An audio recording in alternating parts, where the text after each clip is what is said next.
Hello, I'm back. I have as for my second um, quick discussion of Now and Again. I was intending to start off with reviewing the first episode, but uh,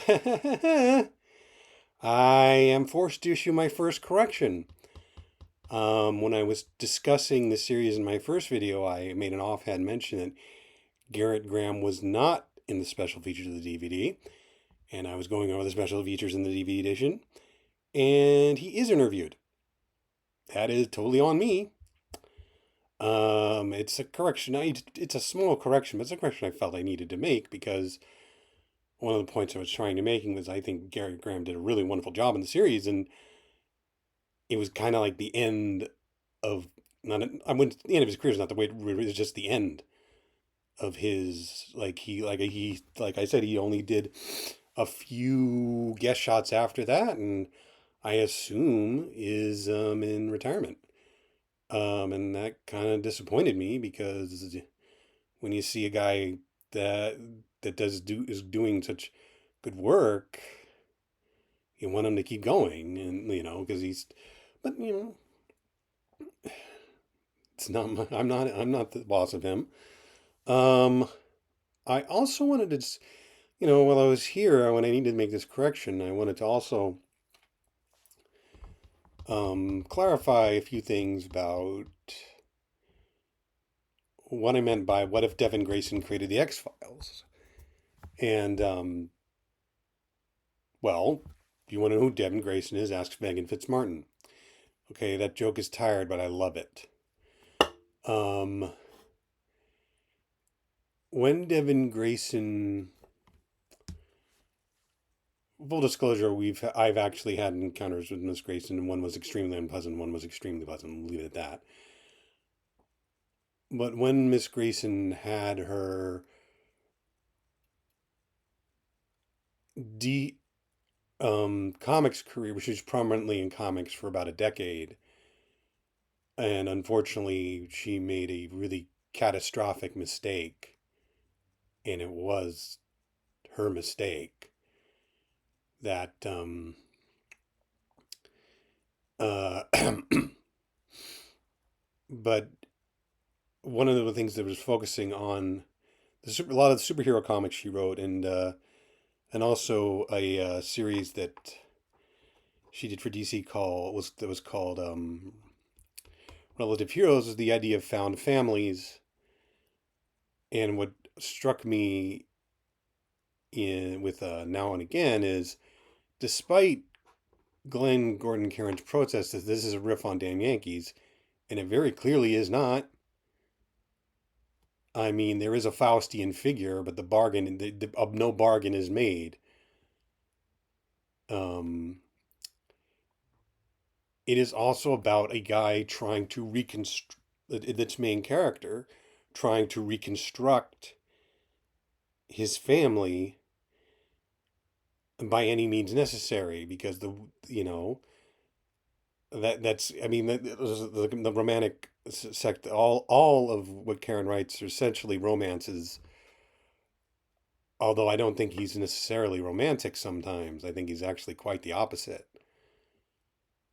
There's an essay in me about how, I mean, Big Man in Mulberry Street, the moonlighting episode, is as great as it is actually everything that is wrong with television writing in one episode. There's also an episode of Crossing Jordan that had everything that has ever been wrong with television writing in one episode. And yeah, it's the Ron Silver episode, in case you're wondering.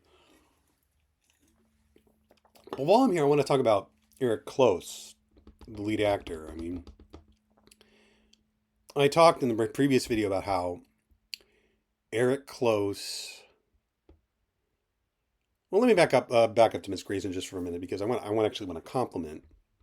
Like if, but that's what made Grayson's work stand out, whether you liked it or not. And I liked parts of it. I liked it when she wasn't playing in DC's sandbox. When she was playing in Marvel's sandbox, she was actually quite interesting, because she didn't have quite the emotional attachment to the characters that I think she did with DC, and I think that fucked with their brain. Um, a lot of people probably wouldn't like her work now, and for sometimes that would include me. Um, but she had an emotional grounding in her work that's rarely found today. When I mean, trust me, if you think Megan Fitz, or it's found, but it doesn't feel as well thought out or laid, or the track doesn't feel as quite as well laid as she would lay it out. I also think she was constrained by a Batman editorial at the time from telling. I want to put this. It's a Batman editorial at the time. I think there were certain restrictions placed on all creators in Batman editorial in the 90s and early 2000s. I think necessarily hurt their work. And I mean that from everybody, from Chuck Dixon all the way up to Greg Rucka. Like, I think they were forced to write around things that didn't exactly work. But again, when I keep coming back to her work and associating with Now and Again, and it'll be funny if she ever sees this because she'll be like, I didn't even watch that show. But there is that weird contrast because a lot of Now and Again is goofy family stuff contrasted with what is essentially one of the first genuine superhero shows on the major network. I mean, this thing predates the entire CW. It predates Marvel's Netflix. It predates the MCU. And but anyway, I want to skip over back to where I was. I'm going to talk specifically about Eric Close. Now, I commented on the previous video that you watch the probably you watch the previous you watch the DVD extras. All the actors were really loved the material. I don't think they loved having to sit in the trailer for 12 hours to get said material, then to shoot a scene. But they loved the material, particularly Mr. Close and Mr. Haysbert. Now, Mr. Haysbert, while you watch him speak fondly of it, and speaks frankly about it was also like Theodore Morris, the name of the character he plays. He also says like I loved it and it was extremely challenging. And but Dennis Haysbert also was very lucky, was had the good fortune of wind after Now and Again ended to wind up on 24. And Eric Close, while he is what I would call a reliable network player, I think he's a good actor. He's a quite good actor. But outside of Now and Again, he's never really, if I'd actually pick the best thing he ever did that's not a part of Now and Again, it's actually a 1995 TV movie called The Stranger Beside Me, starring Timothy Thiessen. Now, almost exclusively, Close has always played upstanding hero types, just decent men.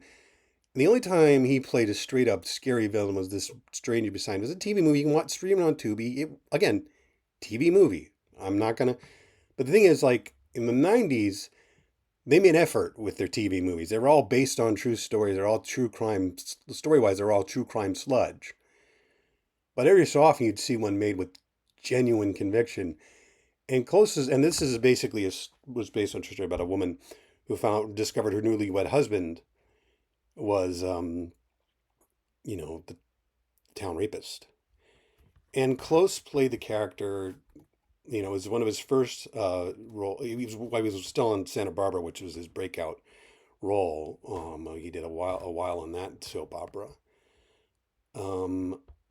It's an unpleasant experience, and that's obviously that's the point. He plays a character as so nice and charming, but then there's a scene early on in the film where he runs into one of his younger relatives, played by a young Allison Hannigan, and she kind of flinches when he sees her. And then like it's the more he and his wife settle into their marriage, the more distant he becomes, and eventually becomes more controlling once his wife starts figuring out what's actually going on. And it's not enough. Like he strikes me in interviews as a very stand-up guy. And like most actors who are really stand-up, family-oriented guys, I believe he is also like a devout Christian. And there's no problem. I don't have no issue. Devout Christian. They don't tend to like play villains because if you get like because it's just not who they are. It can be debilitating to play a really awful person, you know, and that goes for any actor. Realize like people forget actors are well paid, but they don't have fun when it's a typically intense job. And that was a particularly intense performance. And I think what and again when I say reliable network player, he's done a lot of network television. He started out in the old NBC soap opera Santa Barbara. After Now and Again, he landed one of the pretty much the third lead on Without a Trace, which was a pretty. It's one of those things where you look at the cast and it's called Without a Trace, and it was about the missing persons department in New York City. And it wasn't a particularly bad show; it was a particularly good show. It's one of those things you look at and you think, that ran 7 seasons? I don't remember it. And given the prominence of the show right now, I think most people, when they think of Eric Close, they think of Tanner on Suits, which is ironic because he also played Vin Tanner on the short-lived Magnificent Seven TV series, which, quite frankly, I think needs a re-examination because it was a good show. But that's another story, and we'll see about that. Anyway, before I get off track,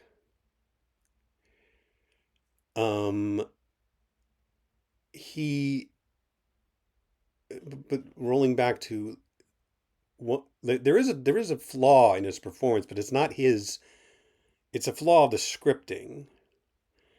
But but you roll it back. But the way I'm looking at particularly in clips, even episodes I don't like. Like one of the issues you'll have if you watch the episodes, you only see Michael Wiseman, played by John Goodman, twice. The first 15 minutes of the pilot, and then in another episode in flashbacks. And the personalities of Michael Wiseman, as played by John Goodman, blub, meek insurance ingester, that his biggest issue is job security when we meet him, and specifically he's waiting for promotion he doesn't get, but that's all explained in the first episode. And he's a normal guy, and I think because Karen is so in love with the rat-a-tat of dialogue with Michael Newman, as played by Close, is a completely different guy. He's nasty and rebellious. He has a reason to rebel against Morris because Morris won't let him see his family. But he's also a snark machine. I mean, really, the character would be nailed to the wall if this series aired today as really just too snarky. I mean, Close is very good at launching in put downs, but you're also like, this isn't the same guy I saw in those flashbacks. And you have to remember at the time when this show aired, this was the first time John Goodman had been on TV since Roseanne's conclusion. It's kind of funny, man. I remember how I'm sitting there in 1997 thinking, oh God, Dan died, and Roseanne's all alone. And then half the show didn't actually happen the way it happened. And then, wow, Well, and uh, yeah, yeah, that changed. That changed quite a bit. So, where was I? But one thing that comes that I think Close does a wonderful job, and there's this, and I was actually when I was going over some scenes I was looking at last night. He has a particular interaction with Heather Matarazzo's character in a later episode. It's a strange episode. It doesn't really quite work for me on the subject, but in the terms of, I don't want to spoil too much of it, but basically, through a wild series of Michael's daughter almost dies in an accident, and manages to see her, as doctors are trying to revive her, and basically she sees him, but the reason that'll come later in the episode, she thinks she's an angel, and there's this interaction that they have, like the girl thinks she's having his daughter thinks she's having a dream, but he's in the room with her, and it's weird because I'm looking at this scene and you're gonna swipe from yourself because there's actually the way it's blocked and shot with the way Eric Close is framed in the doorway is almost exactly the way Jake Weber is filmed in the doorway in the climax of the Medium finale. And he said, like, okay, she asked him a question. I'm not going to spoil it because you have to watch the episode, because she asked him a question, and the way Close answers it, and I don't know if he was a parent at that point or not, because his personal life is not my business, but the way he answers that is the way only a guy who's been a father for 16 years could. Like, he just answers her, and it's all in the tone of voice he uses, which I think is extremely important. Like the Michael Wiseman and Michael Newman, they feel like different people. Again, that's not Close's fault. That's the scripting. But when it comes to like the silent moments, the yearning, Michael Newman has, that's all there in Close's performance. And I don't think he ever really got credit he deserved for that. I think part of, when I say reliable network player, they usually look kind of bland. And you read interviews with the guy, he's actually a pretty gregarious, humble dude, and I think he's actually quite happy with the way his career went, and how he's doing it in life now. There's an interview with him up on YouTube that you can watch where it's actually primarily about him discussing the death of his brother from cancer. But I think that kind of like just, I mean, I will tell you I will tell you enthusiastically that Penguin is one of the best shows of the year, but it is a debilitating watch because so many of the characters, and yes, even Sophia orphaned a younger girl over pettiness. But everyone on that show, except for Vic, is loathsome and just hateful, and just, they're very compelling. They're not unwatchable. They're well drawn and well written, but it is a debilitating experience. It is one of the best shows of this year or any year, but I do not want to watch the second season of The Penguin. And this actually is driven home when I'm looking at Close in Now and Again, because he is able to project a sense of decency that I think really went out and needs to come back. But I actually completely glossed over Suits, because Suits, like, and it's a good transition to Suits, because even though Suits is technically about hip amoral lawyers doing wherever they want, It really isn't. Because from the jump, both Harvey and Mike, while they are bent, they are decent men. They will stick, I mean, they will stick up for the right people. I mean, excuse me, not right people, that's not the term I use. The little guy. But again, because Suits has become so absurdly popular, and I really wish, so absurdly popular, we're getting a spinoff. And I really wish they would have just done a spinoff with Mike. But I understand A, why they didn't, because they can't, because you can't do a spinoff with Mike and not have you know who, and she's busy. And I get the impression Gabriel uh, mocked his soft retired from acting altogether. Um, but Suits is one of the things Suits would always kind of bring in like all these great utility players and quote unquote villains. There aren't any really, and one of the best villains, and he was genuinely a villain. They're probably like one of the more interesting he was Tanner, and because Eric Close, and it was kind of disappointing. He only did 7 episodes over the first half of the series, but was delightful about it was he would come in with that same snarky attitude he had on Now and Again, only it was the one guy on Earth who pretty much lived for antagonizing Harvey and Mike. And if you're look, and so if that's what you know Eric Close from, that'll that'll be your jam when you watch it. Um, that it really was one of he really. I think maybe they just kind of ran out of things for him to do because all he could do was like go up against Harvey and Mike and lose.